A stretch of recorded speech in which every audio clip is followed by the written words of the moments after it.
Hello friends, welcome back to my YouTube channel. GST refund का series का second video में हम लोग डिस्कस करेंगे टाइम लिमिट के बारे में। हम लोग कब तक रिफंड फाइल कर सकते हैं इन जीएसटी में।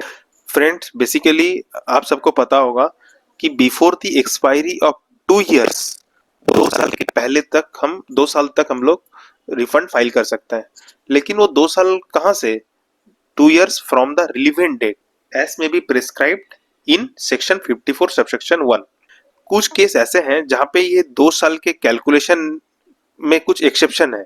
फर्स्ट केस, अगर इलेक्ट्रॉनिक कैश लेजर में आपका बैलेंस है तो ये 2 साल का प्रोविजन या टाइम लिमिट आपके लिए अप्लाई नहीं होगा। सेकेंड, अगर सोचिए आपने रिफंड फाइल किया और रिफंड में कुछ डेफिशिएंसी इशू किया प्रॉपर ऑफिसर ने, जब से आपने रिफंड फाइल किया till the communication of deficiency, इस पीरियड को 2 साल के पीरियड में काउंट नहीं किया जाएगा। नाउ अब हम लोग डिस्कस करेंगे रिलीवेंट डेट। ये कहाँ देखने मिलता है? Explanation 2 of section 54 of CGST act 2017 में।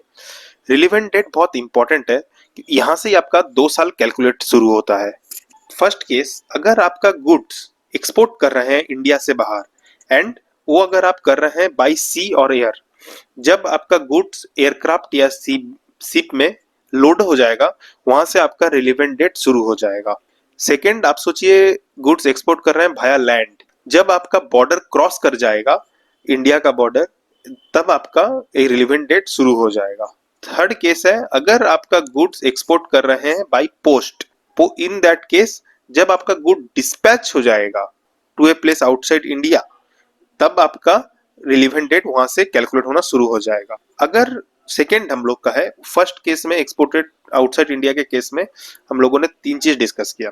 Now we discuss deemed export. Deemed export के केस में क्या होगा?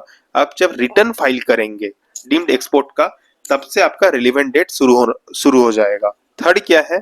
अगर आप जीरो रेटेड गुड्स सप्लाई कर रहे हैं एसीजेड को, इन दैट केस आप जब due date of furnishing the return under section 39, due date जो है 39 में दिखाने का, वहां से आपका रिलेवेंट डेट काउंटिंग शुरू हो जाएगा। अब आप क्या कर रहे हैं? सर्विस एक्सपोर्ट कर रहे हैं।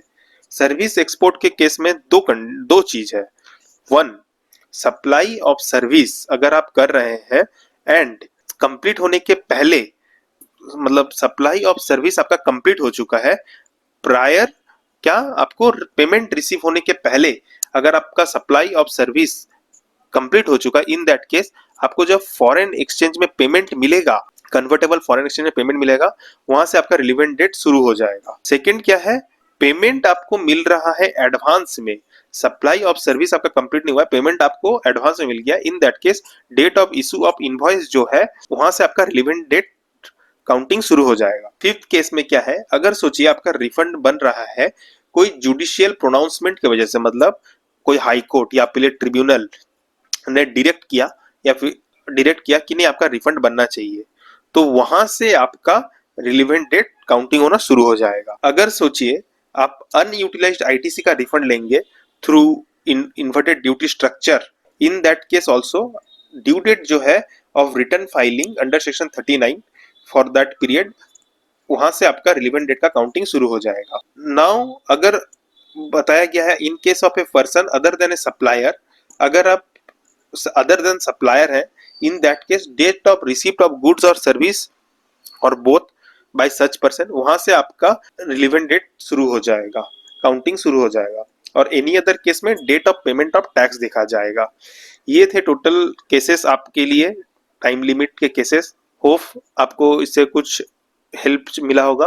अगर कुछ भी आपको रिफंड, जीएसटी रिफंड रिलेटेड कुछ भी क्वेरी है, आप हमसे कांटेक्ट कर सकते हैं। हमारा कांटेक्ट डिटेल्स आपको डिस्क्रिप्शन बॉक्स में मिल जाएगा। Thank you friend.